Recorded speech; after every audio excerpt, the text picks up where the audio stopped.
case has taken on an even more sinister slant. Mike Redun was in Orange Walk this morning and has the story on the reaction of the Cervantes family.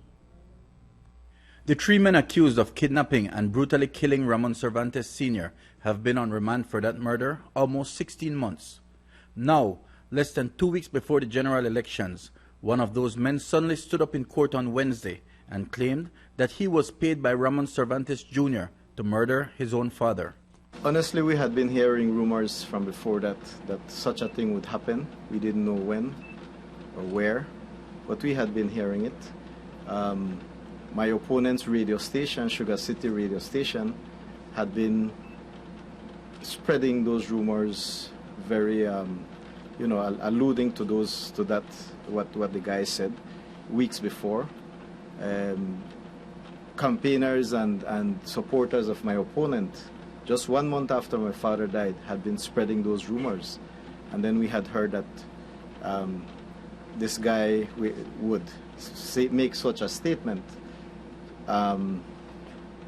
Frankly, I was taken aback because it's a lie. It's false. It's malicious, completely false. I don't even know the guy. The first time I saw him was when they were arrested for my father's murder.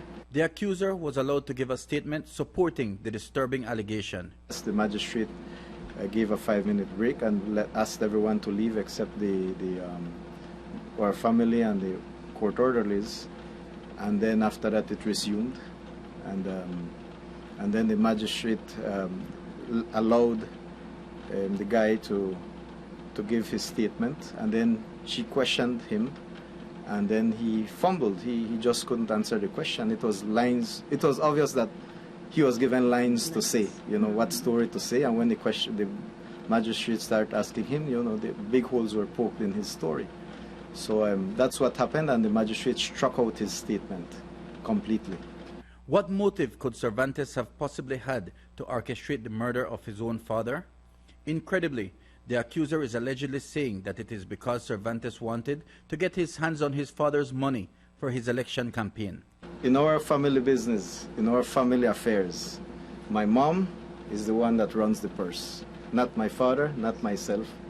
It is my mom. We leave that to the females, and my sister. They are the ones that run the finances of our business and our family affairs. In fact, my father was my biggest campaigner. In fact, my father was the first one who told me I should run. And then I told him, well, if you accept that I run, then I asked him to go and lobby with me, with my mom, because she's the one that deals with the finances of the family. Will the accusation scar Cervantes' political run up to general election less than 2 weeks away? He doesn't think so. We have seen that there's been a groundswell of support for my candidacy in the Orange Walk North Division. And, lies like this, people will see through these lies. They know these are lies, these are fabrications. They know it's politically motivated because this guy had 16 to 17 months to say something. He had given a statement. He had, in fact, in his statement, he said that I was a target, and also Joseph Maivet, which was the Northern Regional Commander right now, who got a promotion after my father's murder. He was the one that told me that I was next in line, for kidnapping and murder, so that I better watch myself. That came out of those guys' statements, that there was a list.